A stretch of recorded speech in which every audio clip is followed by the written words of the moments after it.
YouTubes. We got a walking box to look at. Let's go see if we can beat the rain. We're going to come over here and take a look at this cooler.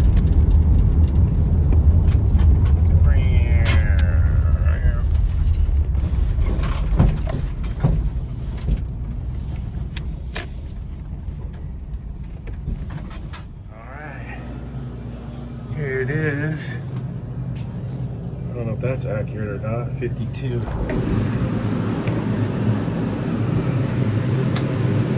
Kind of a light in here. Oh yeah, you can hear it's low on charge. Listen. Can you hear it pissing? I can. It needs a gas and go.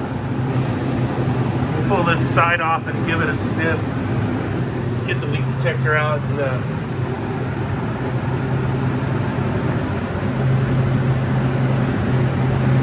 see if we get a leak check.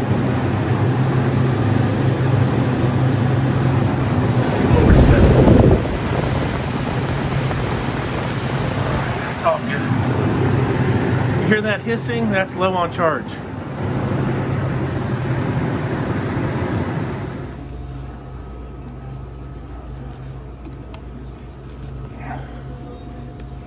Whew, one-hander. Not bad. Wink. Let's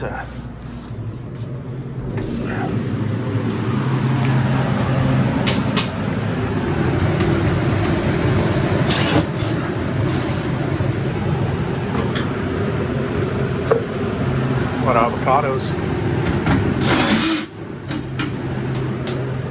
Yeah, dropping screws. Oh God! Looking oily. Looking like a big oily mess in here.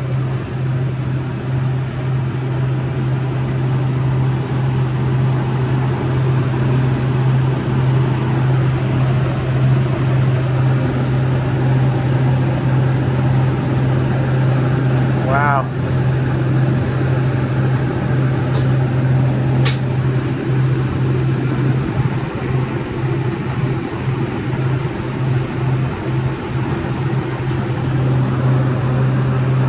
This would be a good time to try out the detect again. I'll grab the detect and some soap bubbles.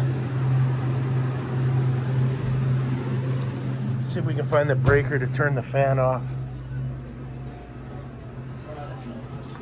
Yeah, the breakers are back here.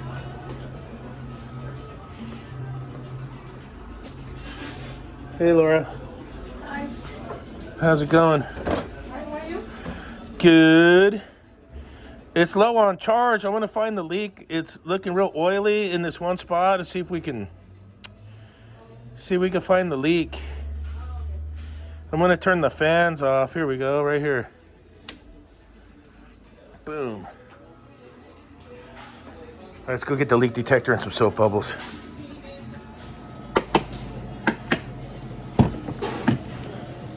All right, let's get her fired up.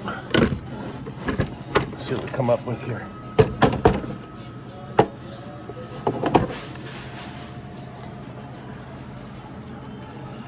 Look at that, huh? So much nicer. Okay, let's let her warm up. And we'll get in there for the leak check. Now, the reason I went right to this area first is that's the most common spot for a leak on your walk-in box. Is the TXV area. They used to be flared. This one's sweat. Solenoid valves will leak too, so that's why I went right to that area first. It's just a real common spot. The distributors leak a lot lately too. You know, when I first got into the trades for about the first 10-15 years, the distributors didn't leak like they do now. Ooh, I hear the leak detector's warmed up. Now let's get her in here.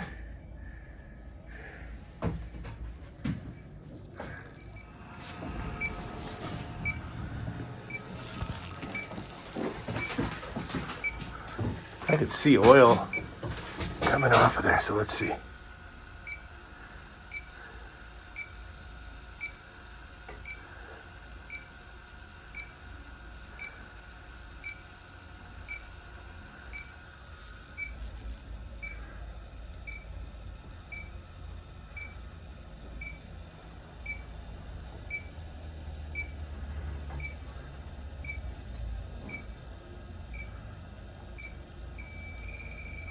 got a hit. I heard it. All right in there. Can't tell if it's from the screen or the actual power head. Ooh, kind of like the power head. So, Infocom was telling me if I put it in like auto zero mode, it'll be more like a H10. As you get closer, it'll start to do its thing more. Let's see.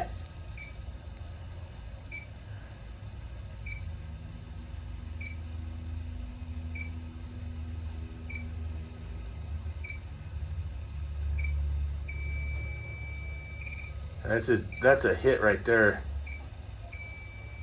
Yep. And I wasn't getting a hit anywhere else.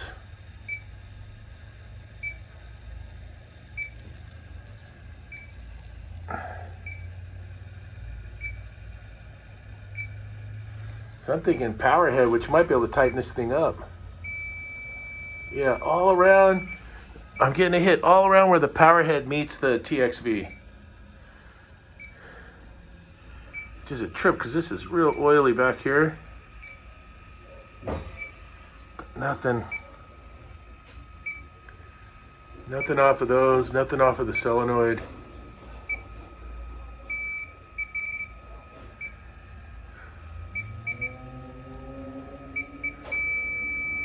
Definitely a ton up there though.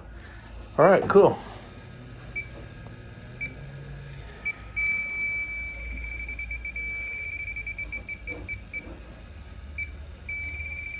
She's just picking up juice now.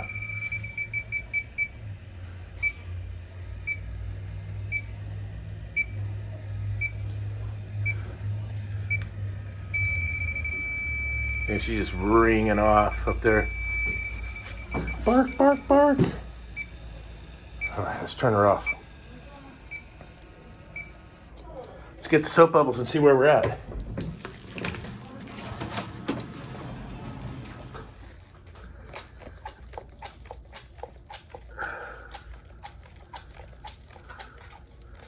Ooh, my soap bubbles are looking funky.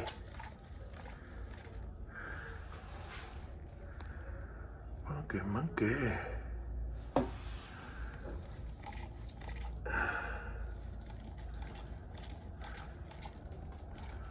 Oh, you know what? I didn't even think about the equalizer line. Did I?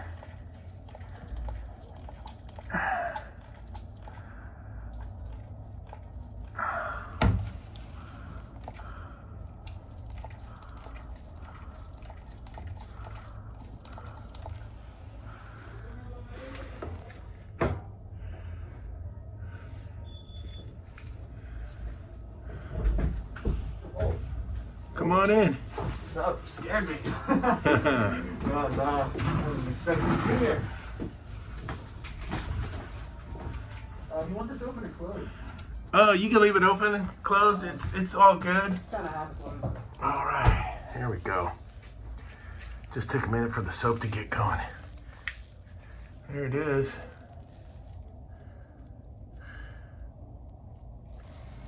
Leakatitis. Power head. Would that take me like five seconds searching? Hey, the Infocom did good. I'm stoked. Let me get my headlight back on. I'm gonna see if we can tighten up that power head here. Yeah, I got a couple wrenches in the truck. All right, it didn't matter how much I tried to tighten it. It doesn't want to seal, so I'm gonna replace this expansion valve. I went ahead and turned the thermostat up so the unit will pump down. So it'll be a pump down. We'll grab a gauge. We'll get it on here and see how much refrigerant's left in this coil. And we'll get this valve replaced. All right, so I gauged up on it. Look, that pressure switch ran it into a vacuum before it shut off. Awesome. not. Let me get these out of the way here. Oh.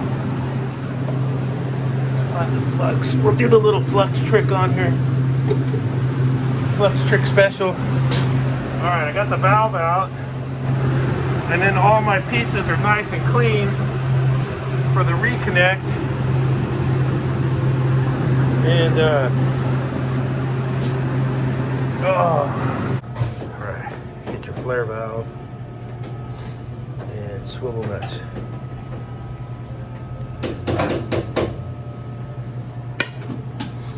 We're gonna get these on the valve. Right now I took a flare valve and made it a sweat-in valve.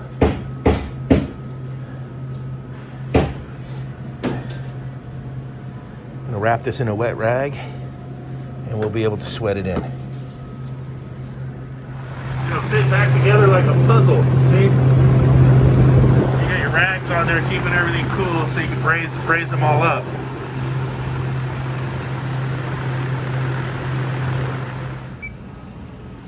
Alright, I'm gonna go check my work. Making a flare valve into a sweat valve. I still got residual gas in here. Look at my pressure, my holding pressure is good. Ugh, check my work. To get the soapy bubbles on there.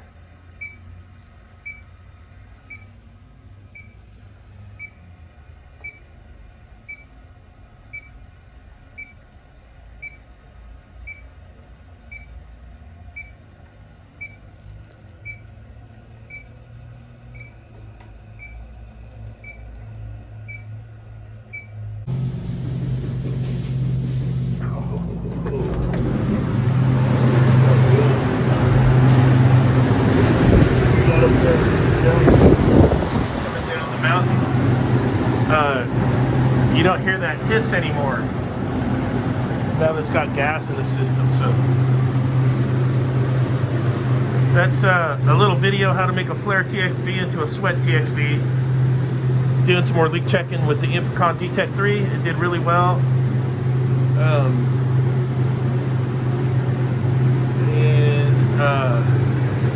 I didn't take you guys up on the roof because it's raining a bunch. It's just too hard to film. And well, we got this one with.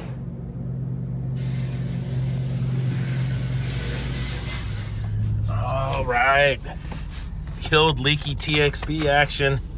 All right, next call. Customer called. She wants me to relight her hot water heater in the kitchen. She wants a new water heater, but I told her she's got to call a plumber for that.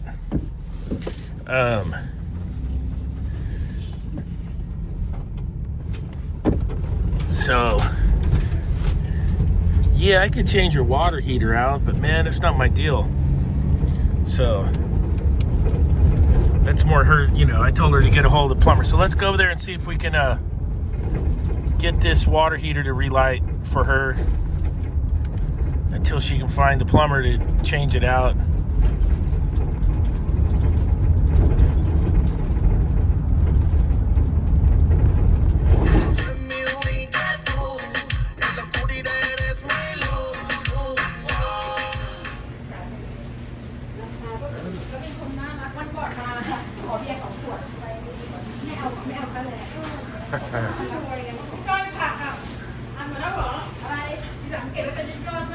Oh yeah, baby. Let's see what we got here. Oh yeah, overload tripped. Roger that. Let's go. Pilot. Get some gas going.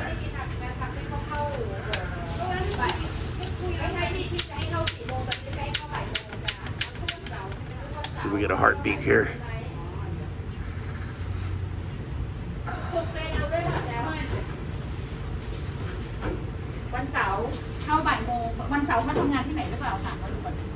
Let me get two hands in there.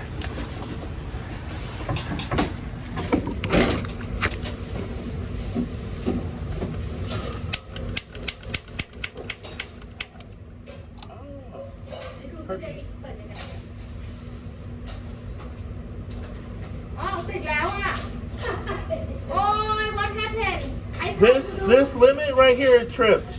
Oh, you can There's a button in there you push to reset. So it overheated or something. So. อ๋อมันบอกมันมีอันปุ่มมันจะเด้งขึ้นมาต้องมีกดรีเซ็ตใหม่แวะ Where you do that? Right here. Little button. You put that one. Push in there. Oh. Top secret.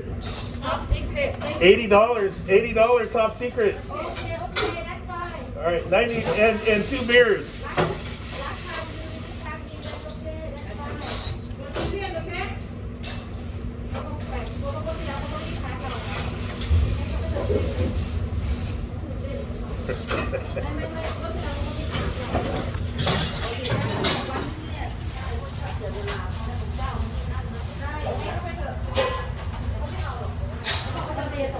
Oh man. Look at this. Not need to send, right?